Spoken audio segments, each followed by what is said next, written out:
आज हम बात करेंगे मुगल साम्राज्य का पतन कैसे हुआ।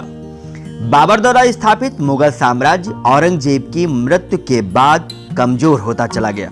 मुगल साम्राज्य के पतन के लिए कोई एक कारण जिम्मेदार नहीं था, बल्कि कई कारण थे। पहला, उत्तरकालीन दुर्बल एवं अयोग्य शासक, विदेशी आक्रमण, राज दरबार की दलबंदियां, सरदारों का नैतिक पतन, मराठा शक्ति का उदय, सेना की दुर्बलता, धार्मिक एवं आर्थिक कारण, राष्ट्रीयता की भावना का अभाव, यूरोपियों का आगमन, ये मुख्य कारण थे। उत्तरकालीन मुगल शासक के बारे में अगर हम बात करें तो 3 मार्च 1707 को अहमदनगर में औरंगजेब की मृत्यु के साथ ही भारतीय इतिहास में एक नए युग का आरंभ हुआ, जिसे उत्तरकालीन मुगल काल कहते हैं। ये घटना इतिहास में मध्यकालीन भारत के अंत और आधुनिक भारत के इतिहास का प्रारंभ का द्योतक है। औरंगजेब की मृत्यु के बाद उसके जीवित पुत्रों मोहम्मद मुअज्जम, मोहम्मद आजम और मोहम्मद कामबख्श में उत्तराधिकार के लिए युद्ध प्रारंभ हो गया। औरंगजेब की नीतियों के प्रबल विरोधी उसका पुत्र मोहम्मद अकबर और मोहम्मद सुल्तान की मृत्यु पहले ही हो चुकी थी।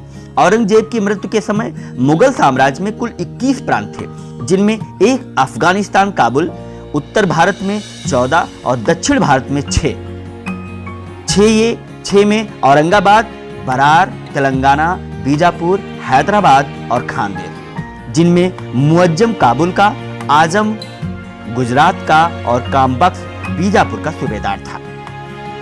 औरंगजेब की मृत्यु का समाचार पाकर सबसे पहले मोहम्मद आजम अहमदनगर पहुंचा और बादशाह के अंतिम संस्कार के बाद 14 मार्च 1707 को अपने आप को बादशाह घोषित कर दिया। आजम को औरंगजेब के वजीर अशद खान का समर्थन मिला था। औरंगजेब के सबसे ज्येष्ठ पुत्र मुअज्जम, जो उस समय पेशावर में था, आगरा के लिए आया और पुल ए शाहदौला पहुंचकर अपने आप को बादशाह घोषित कर दिया। बहादुर शाह की पदवी भी धारण कर ली।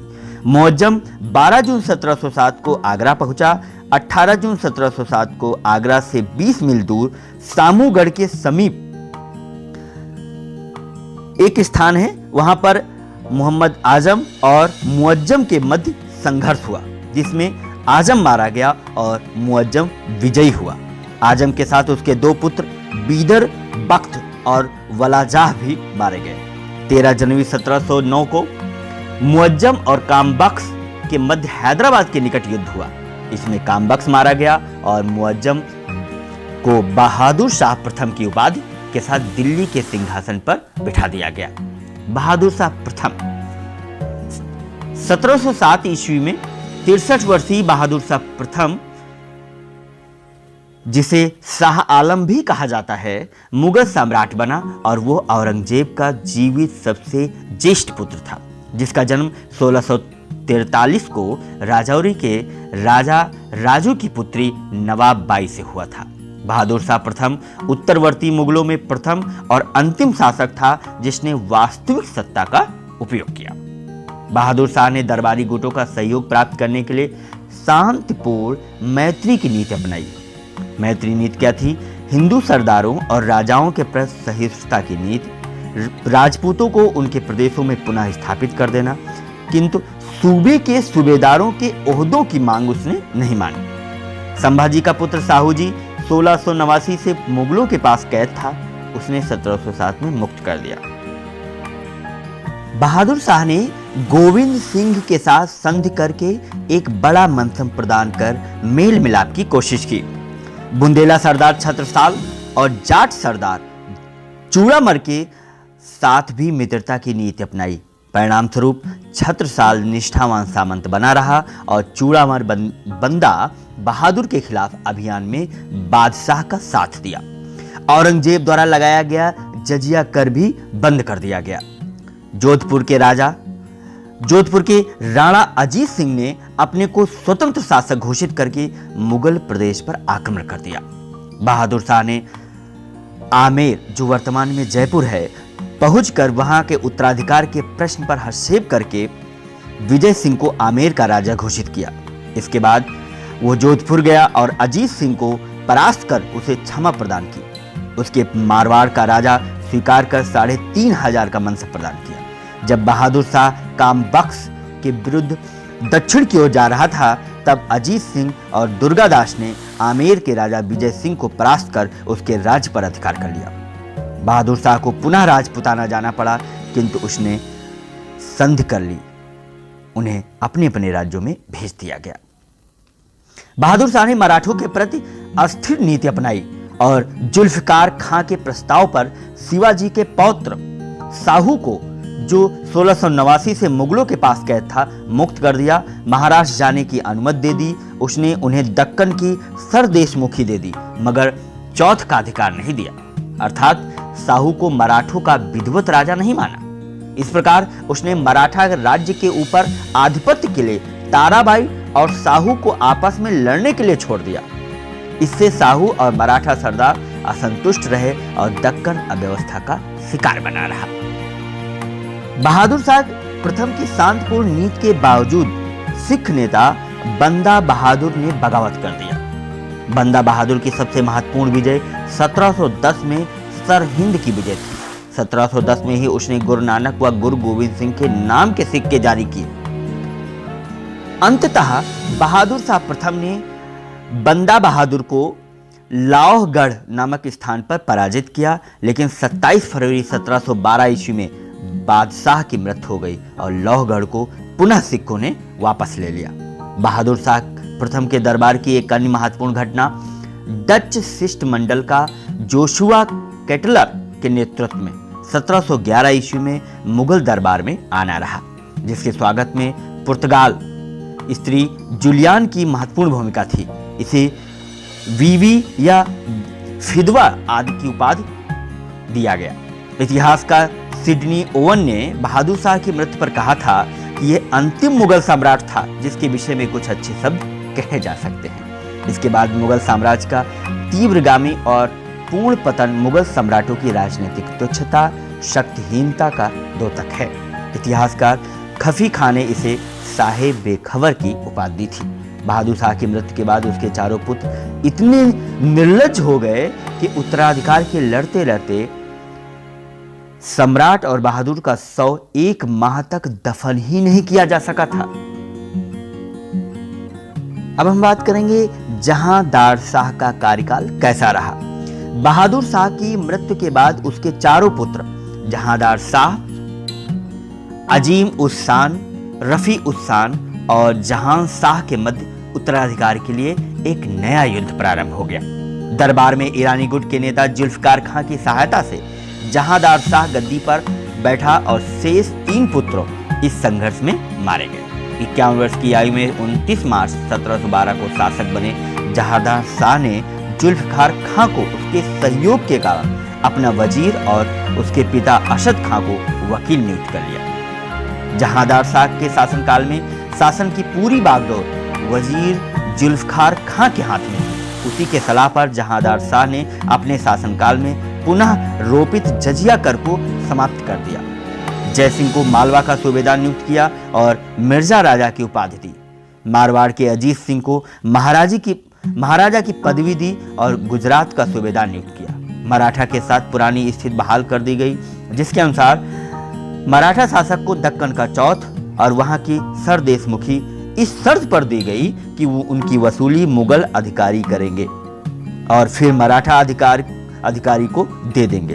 एक नई कार्रवाई के अंतर्गत राजा राम के पुत्र शिवाजी द्वितीय को 3000 का मनसब और अनूप सिंह का खिताब दिया गया। जाट नेता चूड़ामन और छत्रसाल बुंदेला के साथ मैत्रीपूर्ण संबंध रखा गया, लेकिन बंदा बहादुर और सिखों के प्रति दमन की नीति जारी रही। वजीर जुल्फकार खां ने अपना समस्त राजस्व और प्रशासनिक दायित्व अपने चाटुकार सुभंग चंद्र को सौंप रखा था। सुभंग चंद्र बहुत ही निष्ठुर और भ्रष्ट था। यद्यपि साम्राज्य की वित्तीय स्थिति सुधारने के लिए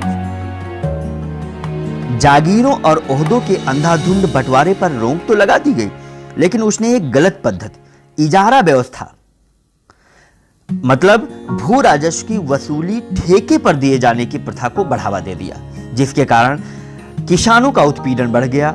जहांदार शाह पर उसकी प्रेमिका लाल कुंवरी का अत्यधिक प्रभाव था, जो एक वैश्या थी, दरबार में भ्रष्टाचार, व्यभिचार और अनैतिकता का बोलबाला था।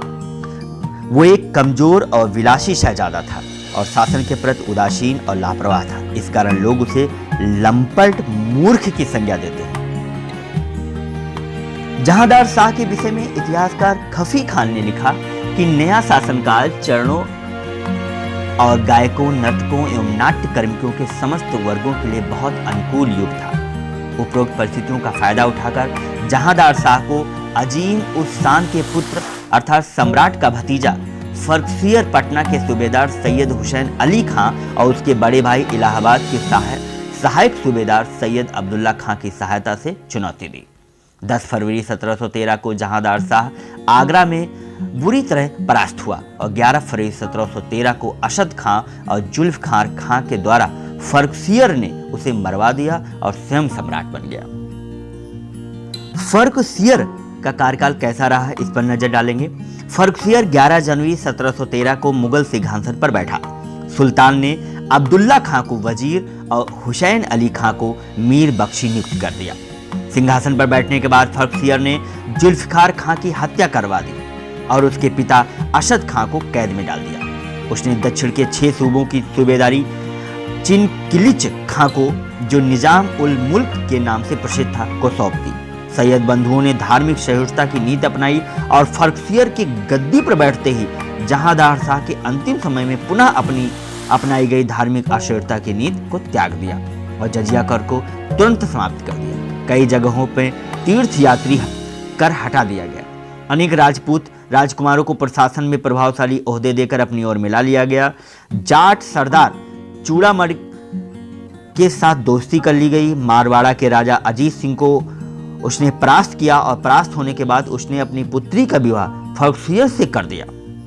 फर्रुखसियर के नेतृत्व में मुगल सेना द्वारा सिख नेता बंदा बहादुर को गुरदासपुर के दुर्ग से बंदी बनाकर दिल्ली लाया गया और घोर यातना के साथ 19 जून 1716 को मार डाला। फर्रुखसियर की सबसे बड़ी उपलब्धि थी बंदा बहादुर के नेतृत्व में सिखों की हार। फर्रुखसियर अपना बुरा अथवा भला सोचने में कमजोर था। उसने 1717 में ब्रिटिश ईस्ट इंडिया कंपनी को शाही फरमान द्वारा बहुत सी व्यापार संबंधी रियायतें दे दी थी, जिसमें बिना सीमा शुल्क के बंगाल के रास्ते व्यापार किया जाना शामिल था। अपनी शक्ति को स्थापित करके उसके प्रयत्न से उसका राज्यकाल लगातार आंदोलित और उलझनपूर्ण रहा। उसने मीर जुमला के प्रभाव में आकर सैयद बंधुओं अब्दुल्ला खां और हुसैन अली खां के प्रति कृतज्ञतापूर्ण व्यवहार किया। उसने सैयद बंधुओं के जुए को अपने कंधे से उतार फेंकने की सोची और इसके लिए एक षड्यंत्र रचा। लेकिन सैयद बंधु फर्रुखसियर से भी अधिक चालाक थे। उन्होंने मराठा नेता साहू के सहयोग से 28 फरवरी 1719 को फर्रुखसियर की गला दबाकर हत्या कर दी। फर्रुखसियर एक दुर्बल, कायर और निंदित सम्राट था, इसलिए इसे मुगल वंश का घृणित कायर सम्राट कहा जाता है। सैयद बंधु शाही कठपुतलों के द्वारा शासन करवाने को कृत संकल्प था। उन्होंने जहां शाह यानी बहादुर शाह का चौथा पुत्र के 18 वर्षीय पुत्र रोशन अख्तर को मोहम्मद शाह के नाम से सितंबर 1719 में गद्दी पर बिठाया। इन राजाओं को लगातार सिंहासन पर बैठाने से मुगलकालीन भारतीय इतिहास में इन दोनों भाइयों को शासक निर्माता के नाम से जाना जाता है। सार्वजनिक मामलों के प्रति उसकी उदासीनता और सुरा और सुंदरी में तल्लीनता के कारण उसे मोहम्मद शाह रंगीला कहा जाता था। उसके शासनकाल में हिजड़ों और महिलाओं के एक वर्ग का प्रभुत्व रहता था। सिंहासन पर बैठने के बाद मोहम्मद शाह सैयद बंधुओं का आज्ञाकारी प्रतिनिधि सिद्ध नहीं हुआ और वो इनसे मुक्त होने की सोचने लगा। मोहम्मद शाह के शासनकाल में सैयदों की छवि उनकी गलत नीतियों के कारण बहुत खराब हुई। बादशाह के नए मित्रों में सबसे योग्य दक्कन का शासक चिनकिलिच खां था। इसके नेतृत्व में एक तुरानी सैनिक हैदर खां ने 9 अक्टूबर 1720 को मालवा की ओर जाते समय सैयद हुसैन अली की छुरा भोंककर हत्या कर दी। दूसरे भाई सैयद अब्दुल्ला ने रफी उस शान के दूसरे पुत्र मोहम्मद इब्राहिम को गद्दी पर बैठाकर अपनी शक्ति कायम करने की कोशिश की। उसने अपने भाई का बदला लेने के लिए एक विशाल सेना एकत्र की, लेकिन अब्दुल्ला खां 13 नवंबर 1720 को हाशनपुर के स्थान पर हार गया और बंदी बना लिया गया। 1722 में विष देकर उसे मार डाला गया। मोहम्मद शाह के समय में ही बंगाल, बिहार और उड़ीसा में मुर्शिद कुली ने, अवध में सादत खां और दक्कन में निजामुल्क ने, भरतपुर और मथुरा में बदन सिंह, गंगा और यमुना के दोआब में कटेहर रुहेलों के नेतृत्व में फर्रुखाबाद के बंगस नवाबों ने स्वतंत्र सत्ता की स्थापना की। 24 फरवरी 1739 को फारस के शासक नादिर शाह एवं मोहम्मद शाह रंगीला के बीच करनाल में युद्ध हुआ, जिसमें निजाम ने मध्यस्थता करके रंगीला का बचाव किया था। इसी के शासनकाल में मराठा पेशवा बाजीराव प्रथम 1737 में 500 घुड़सवारों के साथ दिल्ली पर चढ़ाई कर दी। मोहम्मद शाह ने 1720 में जजिया कर को अंतिम रूप से प्रतिबंधित कर दिया। मोहम्मद शाह रंगीला के समय में फूल वालों की सैर नाम का उत्सव प्रारंभ हुआ, लेकिन ये अपने धर्मनिरपेक्ष वर्तमान स्वरूप में अकबर शाह द्वितीय के शासनकाल में स्थापित हुआ। यह उत्सव ख्वाजा कुतुब साहिब की दरगाह पर आयोजित होता था, दिल्ली में। नादिर शाह की मृत्यु के बाद उसका सेनापति अहमद शाह अब्दाली अफगान का शासक बना। उसने 1747 में शासक बनने के बाद पंजाब के सूबेदार शहनवाज खां के नियंत्रण पर भारत पर आक्रमण किया। लाहौर जीतने के बाद वो दिल्ली पर आक्रमण के लिए आगे बढ़ा, किंतु मोहम्मद शाह के पुत्र शहजादा अहमद ने अब्दाली को मच्छीवाड़ी के समीप मानूपुर में पराजित कर लौटा दिया।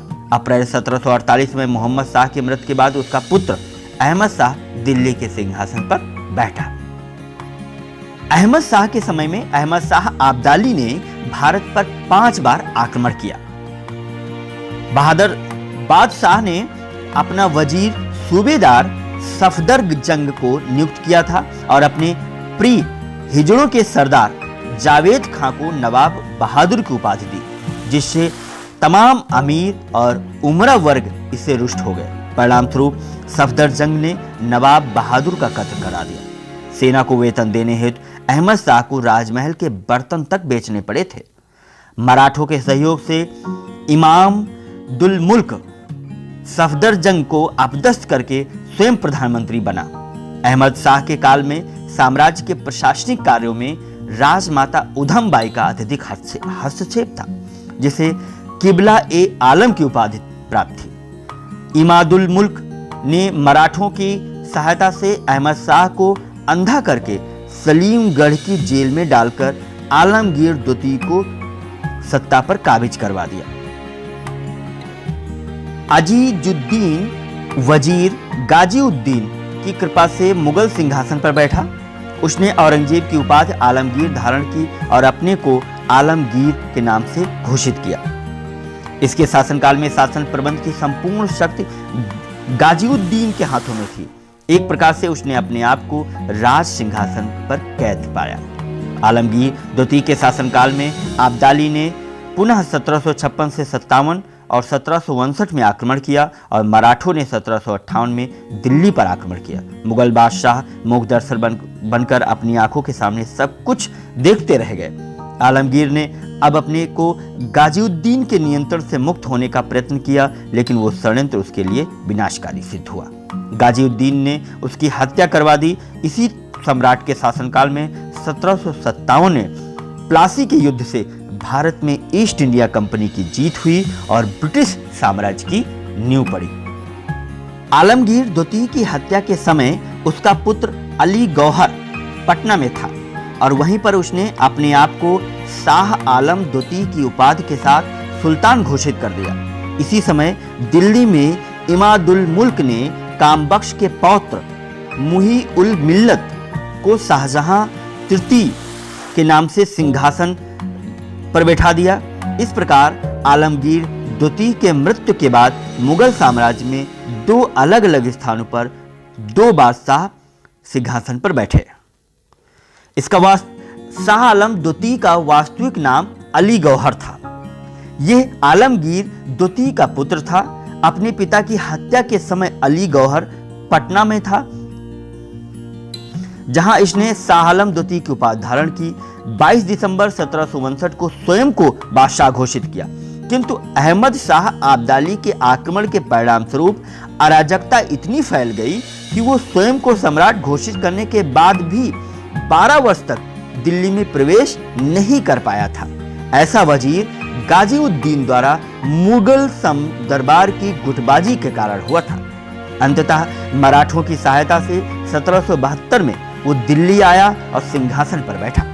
इसके काल में अहमद शाह आब्दाली ने 5वीं बार भारत पर आक्रमण किया, जिसके परिणाम स्वरूप पानीपत का तृतीय युद्ध 1764 में बक्सर का युद्ध हुआ और इस युद्ध में अंग्रेजों से पराजित होने के बाद शाह आलम द्वितीय ने 1765 में अंग्रेजों से इलाहाबाद की संधि की, जिसके अंतर्गत उसने अंग्रेजों को बंगाल, बिहार, उड़ीसा की सूबेदारी दे दी। 30 जुलाई 1788 को गुलाम कादिर ने उसे अंधा कर कैद में डाल दिया। मराठों ने उसे कैद से निकालकर पुनः गद्दी पर बैठा दिया और गुलाम कादिर को फांसी दे दी गई। अंत में 1803 में अंग्रेजों ने दिल्ली पर अधिकार कर लिया। शाह आलम द्वितीय ये ऐसा प्रथम मुगल बादशाह था जो अंग्रेजों का पेंशनर बना, यानी अंग्रेज इसको पेंशन देते थे। 1806 में शाह आलम द्वितीय और लॉर्ड वेलिजरी के हस्ताक्षर से युक्त भारत के प्रथम पत्र मुद्रा के रूप में प्रचलन आया। इस रुपए को बैंक ऑफ बंगाल 1806 में जारी किया गया और 1806 में ही शाह आलम द्वितीय की मृत्यु हो गई। अब हम बात करते हैं अकबर शाह द्वितीय की। शाह आलम द्वितीय की मृत्यु के बाद उसका पुत्र अकबर द्वितीय अंग्रेजों के संरक्षण में बादशाह बनने वाला प्रथम मुगल शासक था। इसके समय में 1835 ईस्वी में मुगलों की टकसालें बंद हो गई और अंग्रेजी सिक्कों का प्रचलन आरंभ हो गया। इसने अपनी पेंशन प्राप्त करने हेतु दूत के रूप में राम मोहन राय को राजा की उपाधि देकर ब्रिटेन भेजा। इसके समय में बादशाहत केवल लाल किले में सिमट कर रह गई थी। 1837 में अकबर द्वितीय की मृत्यु हो गई। अब हम बात करते हैं बहादुर शाह द्वितीय का कार्यकाल कैसा रहा। अकबर द्वितीय के बाद उसका पुत्र बहादुर शाह द्वितीय अंतिम मुगल बादशाह था। ध्यान दीजिएगा, अकबर द्वितीय के बाद उसका पुत्र बहादुर शाह द्वितीय अंतिम मुगल बादशाह था। और हां, बहादुर शाह द्वितीय बिना साम्राज्य का सम्राट था। हसन अस्करी उसके आध्यात्मिक निर्देशक थे।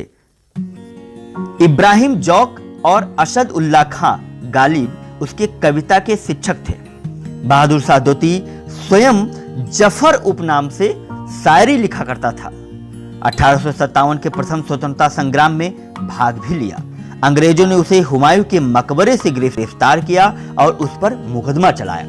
अंत में उसे देश से निर्वासित करके रंगून भेज दिया गया और 1862 में उसकी वहीं मृत्यु हो गई। इस प्रकार मुगल वंश का अंत हो गया। जो अन्य कारण था मुगलों के पतन का, वो था विदेशी आक्रमण। उत्तरवर्ती मुगल शासकों ने पश्चिमोत्तर सीमा की सुरक्षा व्यवस्था की ओर पर्याप्त ध्यान नहीं दिया था। कारण स्वरूप इस ओर 2 विदेशी आक्रमण नादिर शाह और अहमद शाह आब्दाली के रूप में हुए। नादिर शाह का आक्रमण के बारे में अगर हम बात करें तो नादिर शाह का जन्म 1688 ईस्वी में खुरासन में, 1776 ईस्वी में ईरान का शासक बन गया। उसे ईरान का नेपोलियन कहा जाता है। भारत पर उसके आक्रमण का तत्कालिक कारण मुगलों द्वारा फारस के साथ राजनीतिक संबंधों का विच्छेद कर लेना हुआ। मुगलों और ईरानियों के बीच लंबे समय से कूटनीतिक संबंध बने हुए थे। दोनों राजदूतों का आदान प्रदान करते थे और लेकिन नादिर शाह के द्वारा सत्ता हथिया ले जाने के बाद मुगलों ने यह प्रथा बंद कर दी। नादिर शाह इससे बहुत क्रुद्ध हुआ। नादिर शाह ने मोहम्मद शाह के पास अपना दूत भेजकर उसे अफगानों की सहायता नहीं करने का निवेदन किया, लेकिन मोहम्मद शाह ने इस पर ध्यान नहीं दिया। इससे रुष्ट होकर नादिर शाह ने भारत पर आक्रमण करने का निश्चय किया। इसके अलावा वो भारत के अपार धन को लूटने की अभिलाषा भी रखता था, जो एक मुख्य कारण है। उसे कुछ मुगल दरबारियों ने भारत पर आक्रमण के लिए आमंत्रण भी भेजा था। अंततः 1739 ईस्वी में उसने भारत पर आक्रमण किया। 11 जून 1738 ईस्वी को नादिर शाह ने गजनी को विजित किया था। 29 जून 1738 को काबुल के मुगल सरदार नासिर खां को घुटने टेकने पर बाध्य किया। अटक के स्थान पर सिंध नदी को पार कर लाहौर के मुगल गवर्नर को हराकर फरवरी 1739 में पंजाब पर आक्रमण किया। जब मोहम्मद शाह को नादिर शाह के आक्रमण का समाचार प्राप्त हुआ तो एक विशाल सेना के साथ करनाल नामक स्थान पर पहुंचा और यहीं पर 24 फरवरी 1739 को करनाल का युद्ध हुआ, जिसमें 3 घंटे में ही मुगल सेना पराजित हो गई। मोहम्मद शाह ने नादिर शाह को युद्ध के हार जाने के रूप में 50 लाख रुपए देना स्वीकार किया, लेकिन शहादत खां, जो अवध का नवाब था, जो स्वयं मीर बख्शी बनना चाहता था, उसने नादिर शाह से भेंट की और कहा यदि आप दिल्ली पर आक्रमण करें तो 50 लाख नहीं 20 करोड़ रुपए आपको मिल सकता है। 20 मार्च 1739 ईस्वी को विजेता नादिर ने बड़े शान से दिल्ली में प्रवेश किया और जहां उसका भव्य स्वागत हुआ। लेकिन संयोग से 22 मार्च को दिल्ली के कुछ नागरिकों ने नादिर के कुछ सैनिकों का वध कर दिया, जिसके परिणाम स्वरूप 30,000 व्यक्ति कत्लेआम में मारे गए। नादिर शाह 15 मई तक दिल्ली में रहा। लौटते समय उसने शाहजहां का तख्ते ताउश, 30 करोड़ नकद, हीरे जवाहरात, तमाम चांदी सोने के अतिरिक्त 10,000 ऊंट, 100 हाथी, 100 हिजड़े, 130 लेखपाल, 200 लुहार, 200 बढ़ाई और 100 संगत रास ले गया साथ में। कश्मीर एवं सिंध के पश्चिम प्रवेश नादिर को मिले। थट्टा प्रांत और बंदरगाह भी ले गया। और सबसे महत्वपूर्ण बात यह रही कि नादिर शाह लूट में विश्व प्रसिद्ध कोहिनूर हीरा भी अपने साथ ले गया। पंजाब के गवर्नर ने 20 लाख रुपए प्रतिवर्ष देने का वचन दिया। मुगल सम्राट की पुत्री का विवाह नादिर के पुत्र नसीरुल्लाह मिर्जा से हुआ। नादिर शाह के आक्रमण का मुगल साम्राज्य पर बहुत ही घातक असर हुआ। मुगल साम्राज्य की जड़ें हिल गई। दूसरा आक्रमण अहमद शाह आब्दाली का। 1747 में नादिर शाह के मृत्यु के बाद अहमद शाह आब्दाली अफगानिस्तान का शासक हुआ। पंजाब के सूबेदार शहनवाज खां ने आब्दाली को भारत पर आक्रमण करने के लिए आमंत्रित किया था। आब्दाली ने भारत पर कुल 7 आक्रमण किए। मुख्य रूप से आक्रमणों का उद्देश्य भारत से धन लूटना था। इसे दुर्रे दुर्रानी यानी युग का मोती की उपमा से नवाजा गया। 1748 ईस्वी में उसने पहली बार पंजाब पर आक्रमण किया और असफल रहा। 1749 ईस्वी में उसने दूसरी बार आक्रमण किया और पंजाब के गवर्नर मुल्क को परास्त किया। 1752 ईस्वी में तीसरा आक्रमण कर आब्दाली ने मुगल सम्राट अहमद शाह से संधि और पंजाब का प्रदेश हस्तगत कर लिया। जनवरी 1757 में अहमद शाह आब्दाली ने दिल्ली में प्रवेश किया और मथुरा, आगरा को लूटा। लौटते समय भारत में आलमगीर द्वितीय को सम्राट, इमादुल मुल्क को वजीर और नजीबुद्दौला को मीर बख्शी नियुक्त करके चला गया। मार्च 1758 में पेशवा रघुनाथ राव दिल्ली पहुंचा। उसने दिल्ली से मीर बख्शी नजीबुद्दौला को निकाल दिया। पंजाब को लूटने के बाद वहां का गवर्नर अदीना बेग को नियुक्त किया। इस घटनाक्रम से नाराज मराठों को सबक देने हेतु आब्दाली ने पुनः भारत पर 5वां आक्रमण किया। परिणाम स्वरूप पानीपत का तीसरा युद्ध हुआ। पानीपत का तीसरा युद्ध 14 जनवरी 1761 को हुआ था, जिसमें मराठे बहुत बुरी तरीके से पराजित हुए। आब्दाली ने वापस जाने के बाद पुनः पद वितरण करके नजीबुद्दौला को मीर बख्शी बना दिया। अहमद शाह आब्दाली भारत में 6ठी बार सिक्कों को सजा देने आया था, परंतु असफल होकर उसे वापस जाना पड़ा। मार्च 1767 में 7वीं और अंतिम बार के आक्रमण में भी आब्दाली सिखों को समाप्त न कर सका और उसे अफसोस के साथ जाना पड़ा। मुगल साम्राज्य के पतन का एक और मुख्य कारण था राज दरबार की दलबंदियां यानी कि गुटबंदी। मुगल साम्राज्य के पतन में मुगल दरबार की गुटबंदी ने एक महत्वपूर्ण भूमिका अदा की। उत्तरकालीन मुगल दरबार में 4 दल प्रमुख थे।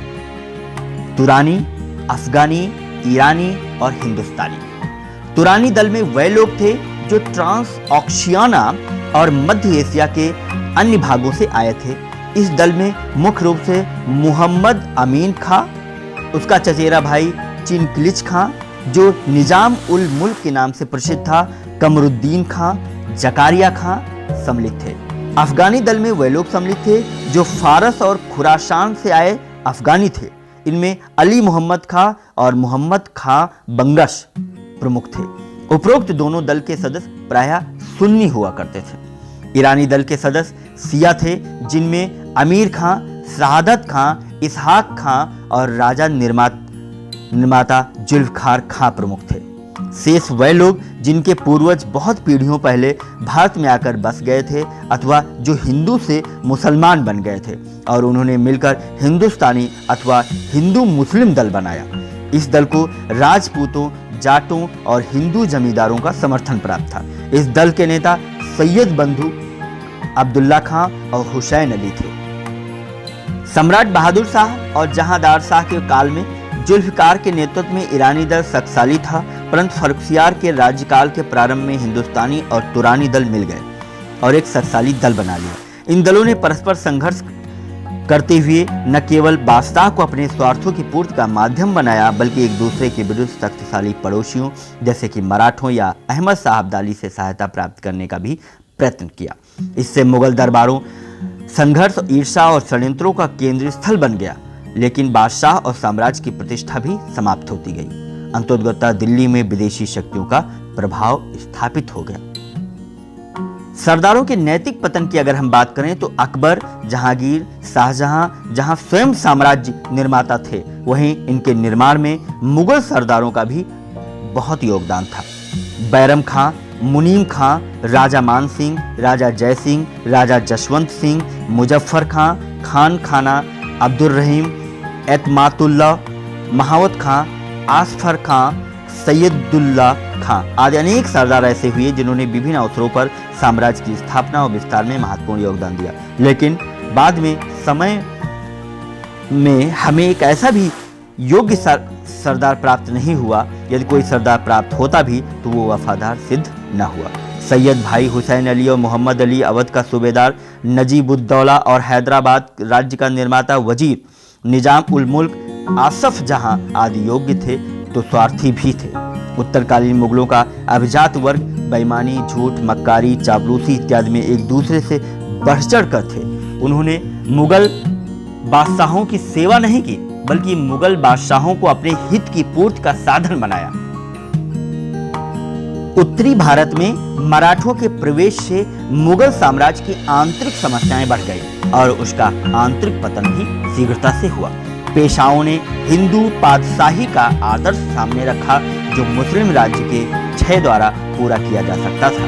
कुछ समय तक मराठा भारत में सबसे शक्तिशाली बने हुए थे, किंतु मराठे सार्वभौमिक सरकार देने में असफल है। सेना की दुर्बलता के बारे में अगर हम बात करें तो कोई अपनी स्थायी सेना नहीं थी।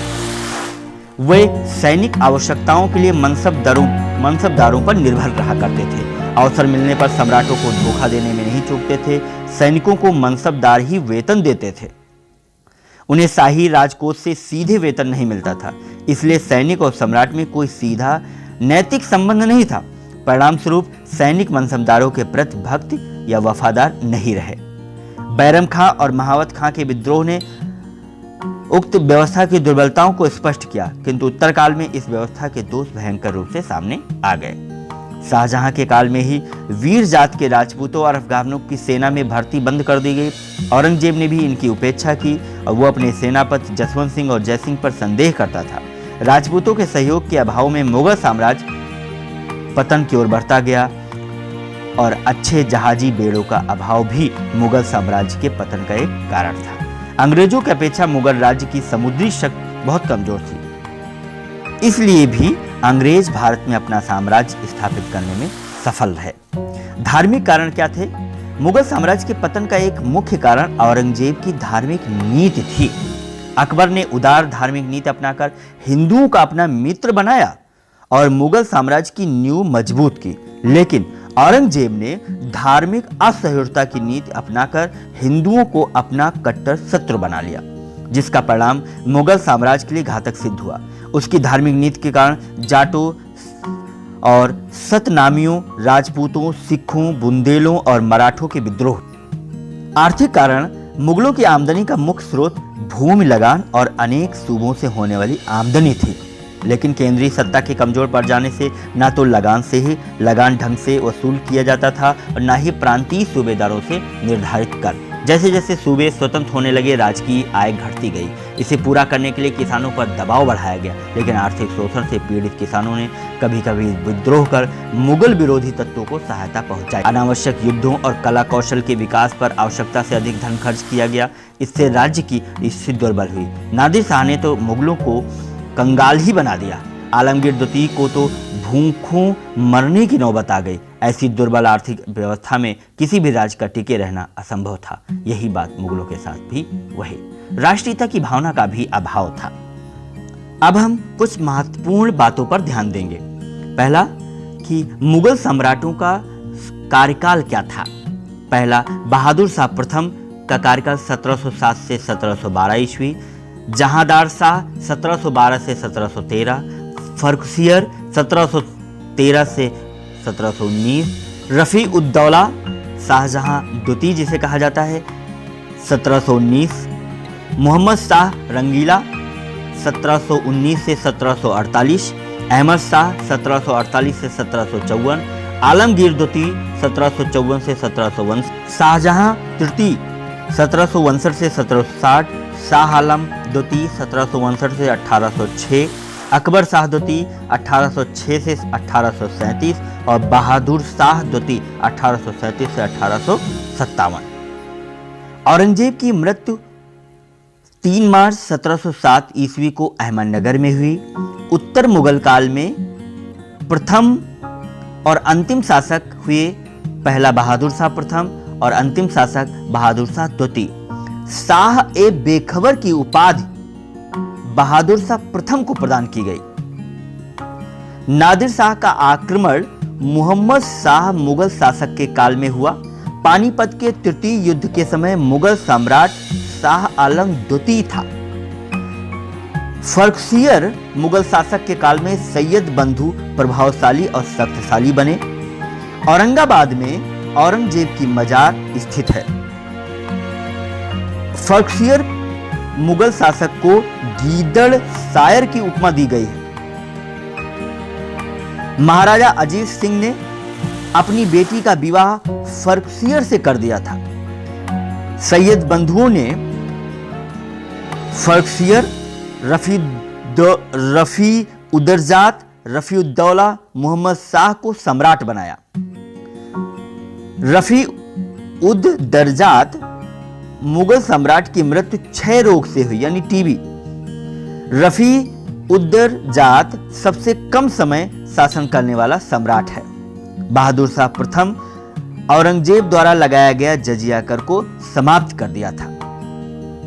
सैयद बंधुओं के दमन में तुरानी गुट ने मुख्य भूमिका निभाई।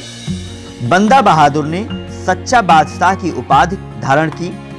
गुरु गोविंद सिंह ने लौहगढ़ किले का निर्माण कराया और बहादुर शाह प्रथम वो एकमात्र मुगल सम्राट था जिसने अपने नाम के पहले सैयद उपाधि धारण की थी। सैयद बंधु कौन थे? हुसैन अली खां और अब्दुल्ला खां, जिन्हें सैयद बंधु की संज्ञा दी जाती है। सैयद बंधु सैयद अब्दुल्ला खां बारह के पुत्र थे। औरंगजेब की मृत्यु के बाद उत्तराधिकार के युद्ध में दोनों बंधुओं ने बहादुर शाह के पक्ष में युद्ध किया। 1768 में राजकुमार अजीम उस शान ने हुसैन अली को बिहार में अपना नायब सूबेदार नियुक्त किया और 1711 में अब्दुल्ला खां को इलाहाबाद का नायब सूबेदार बनाया गया। इस प्रकार अब्दुल्ला खां और सैयद हुसैन अली खां दोनों बंधुओं को अपने पद अजीम उस शान की अनुकंपा से प्राप्त हुए थे। अजीम उस शान के उन अनुग्रहों के कारण ही 1713 में सैयद बंधुओं ने अजीम उस शान के पुत्र फर्रुखसियर की ओर से युद्ध में भाग लिया और जहांदार शाह को हराकर दिल्ली का मुकुट फर्रुखसियर को पहनाया।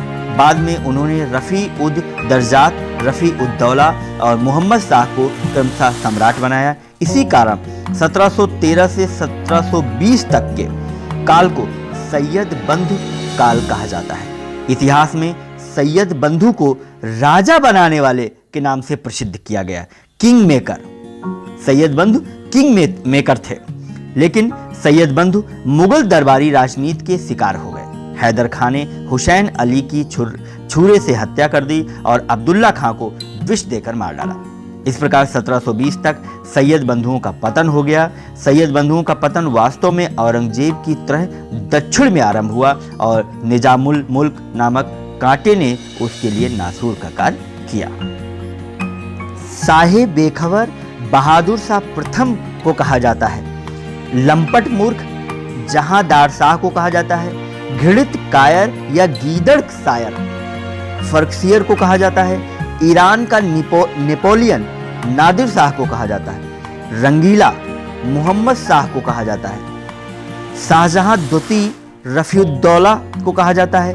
शाह आलम द्वितीय अली गौहर को कहा जाता है। जफर बहादुर शाह द्वितीय को कहा जाता है। दुर्रे दुरानी अहमद शाह आब्दाली को कहा जाता है। दुर्रे दुरानी का मतलब होता है युग का मोती। 18 जून 1707 ईस्वी में जजाऊ का युद्ध मुअज्जम और आजम के बीच हुआ। मोहम्मद शाह को उत्तरवर्ती मुगल सम्राट को रंगीला की उपमा दी गई। अंतिम मुगल शासक बहादुर शाह द्वितीय की मृत्यु म्यांमार के रंगून में 1862 में हुई। बक्सर का युद्ध 1764 में जब हुआ तो उस समय शाह आलम द्वितीय मुगल शासक था। मुगलानी बेगम मुगल बादशाह आलमगीर द्वितीय के समय पंजाब की एक महिला सूबेदार थी। नादिर शाह के आक्रमण से भारत में 57 दिनों के लिए मुगल सत्ता का लोप हो गया था। अफगानी सत्ता का प्रारंभ 20 मार्च 1739 को हुआ था। मुंतखब उल लुआब नामक रचना मध्यकालीन लेखक खफी खां की है। अकबर द्वितीय के काल में मुगलों के सिक्के ढालने बंद हो गए।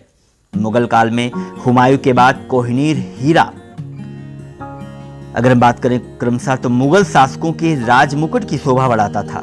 1739 ईस्वी में मुगल शासक मोहम्मद शाह रंगीला पर आक्रमण कर यह हीरा ईरान का नेपोलियन कहा जाने वाला नादिर शाह लूट कर ले गया।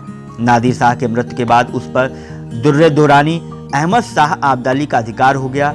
आब्दाली के बाद शाह सूजा को प्राप्त हुआ। 1831 ईस्वी में कोहिनूर हीरा अफगानिस्तान के शासक शाह सूजा ने महाराजा रणजीत को भेंट कर दिया। रणजीत सिंह की मृत्यु के बाद यह हीरा उनके पुत्र महाराज दिलीप सिंह के पास चला गया। 21 फरवरी 1849 ईस्वी को गुजरात के युद्ध के बाद दिलीप सिंह से लॉर्ड डलहौजी ने यह हीरा ले लिया। डलहौजी ने इसे ब्रिटेन की महारानी को भेंट कर दिया। जय सिंह ने जयपुर, दिल्ली, मथुरा, उज्जैन और बनारस में वेधशालाएं बनवाई। जहांदार शाह पर लाल कुंवरी नामक गणिका का प्रभाव था। 1773 ईस्वी में जिज मोहम्मद शाही पुस्तक, जो नक्षत्रों से संबंधित है, जयपुर के समाई राजा जयसिंह द्वितीय द्वारा रचित है। अंतिम मुगल सम्राट के पिता का नाम अकबर शाह द्वितीय था। नादिर शाह के आक्रमण के समय मुगल मीर बख्शी, जो सेनापति था, खाने दौरान था, जो करनाल युद्ध में मारा गया। उसके बाद मीर बख्शी निजाम उल मुल्क बनाया गया। अंग्रेजों को सबसे पहले दीवानी का अधिकार किसने दिया था? शाह आलम द्वितीय ने।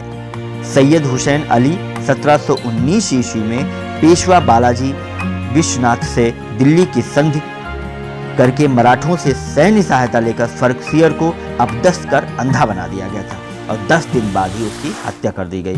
मुगल साम्राज्य के इतिहास में किसी अमीर द्वारा किसी मुगल बादशाह की हत्या का ये पहला उदाहरण था। अब हम कुछ प्रश्नों को लेंगे। पहला प्रश्न, औरंगजेब की मृत्यु के बाद उसका कौन सा पुत्र सिंहासन पर बैठा? कुछ याद आया? इसका उत्तर है मोहम्मद मुअज्जम। दूसरा प्रश्न, मुगल साम्राज्य के पतन का सबसे मुख्य कारण क्या था?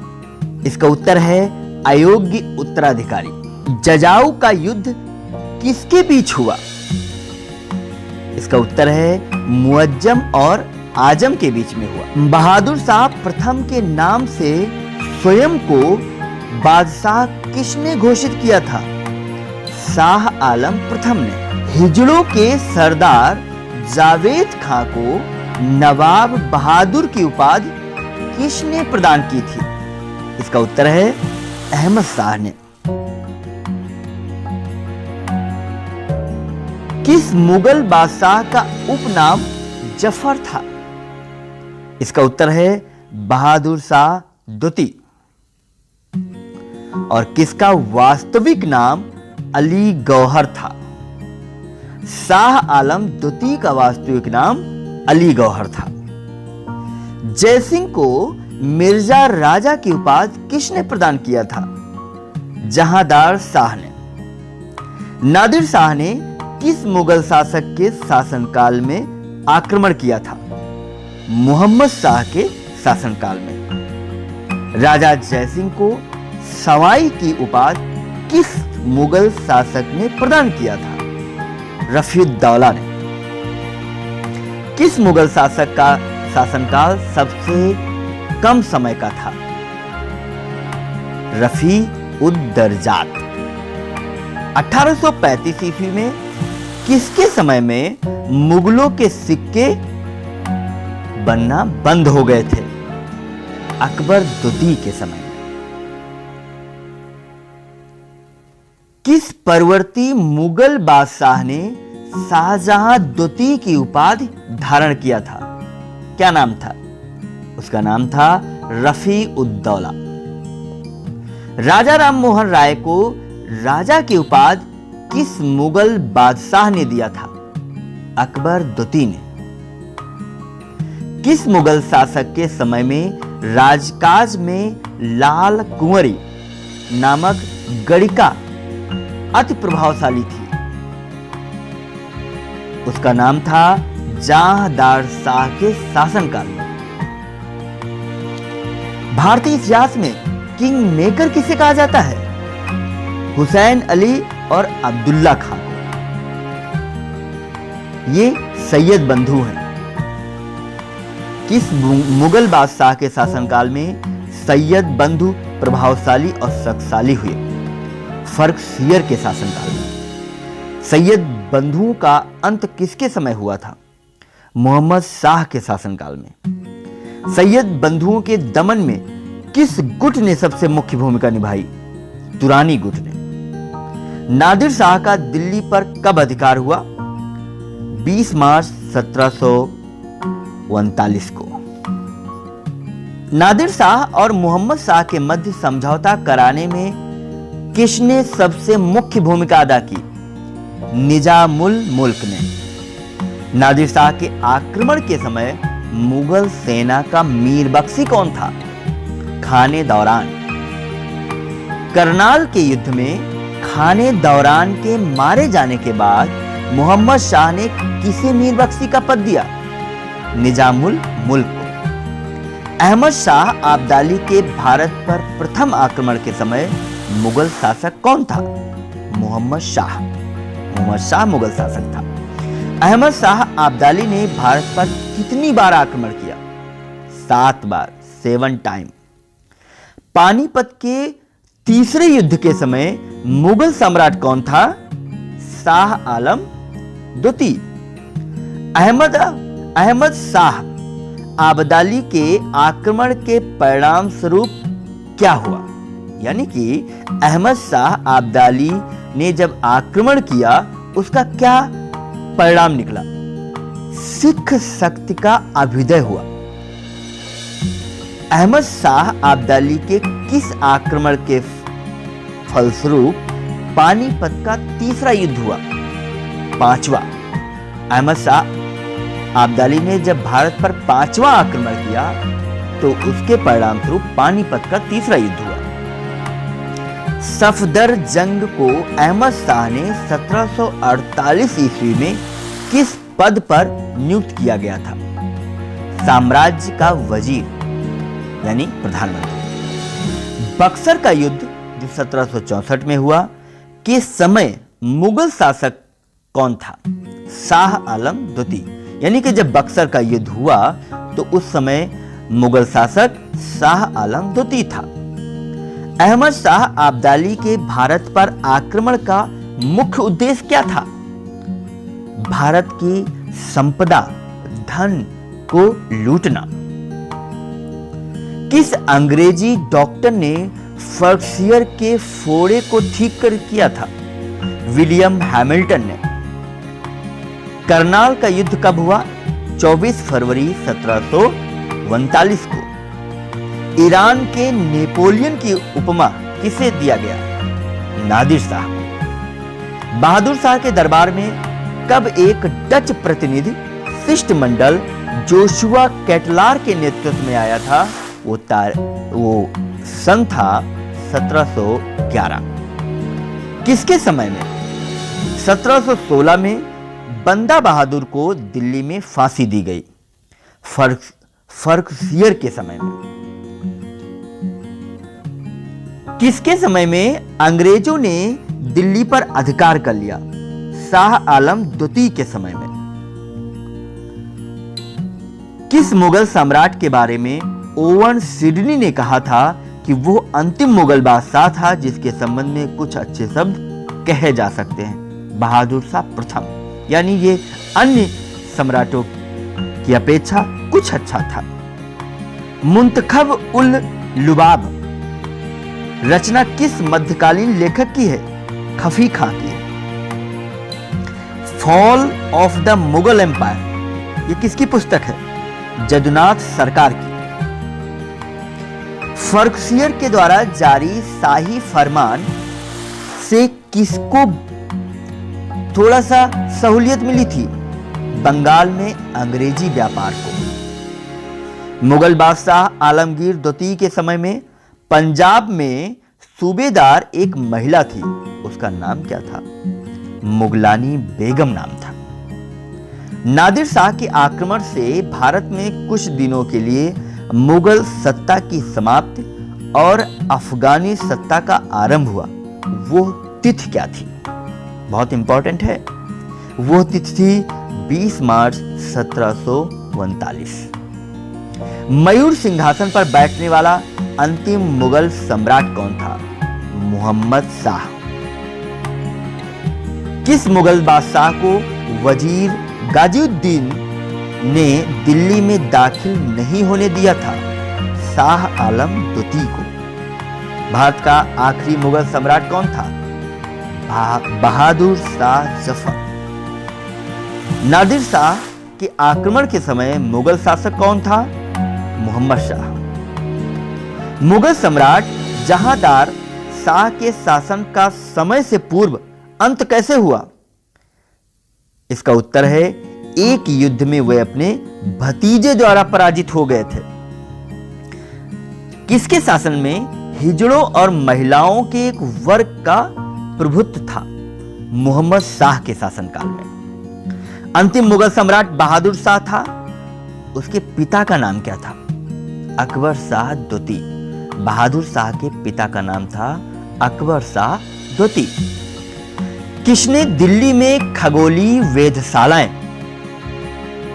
जिसे जंतर मंतर कहते हैं बनवाई? जयसिंह द्वितीय ने। जयसिंह द्वितीय ने दिल्ली में जंतर मंतर खगोलीय वेधशालाएं बनवाई। कि जिस एक शासक ने ईस्ट इंडिया कंपनी को दीवानी प्रदान की थी उसका क्या नाम था? शाह आलम द्वितीय। 1773 में जिज मोहम्मद शाही पुस्तक जो नक्षत्रों से संबंधित ज्ञान देती है, इसके लेखक हैं जयपुर के सवाई जयसिंह। कौन अवध का प्रथम नवाब था? उसका क्या नाम था? सादत खां। ये अवध का प्रथम नवाब कौन था? सादत खां। किस मुगल सम्राट ने अंग्रेजों को बंगाल में शुल्क मुक्त व्यापार की सुविधा प्रदान की? फर्रुखसियर ने अंग्रेजों को बहुत सारी सुविधाएं दी। कौन रुहेला सरदार अहमद शाह अब्दाली का विश्वास पात्र था? नजीब खान। जयपुर के महाराजा सवाई जयसिंह ने वेधशालाएं कहां नहीं बनवाई? इलाहाबाद में नहीं बनवाई। कहां बनवाई? उज्जैन में बनवाई, वाराणसी में बनवाई, मथुरा में बनाई और दिल्ली। इलाहाबाद में नहीं बनवाया। 1687 में जब औरंगजेब ने गोलकुंडा किले पर अधिकार किया, उस समय गोलकुंडा का शासक कौन था? अबुल हसन कुतुब शाह। तो ये थे कुछ प्रश्न।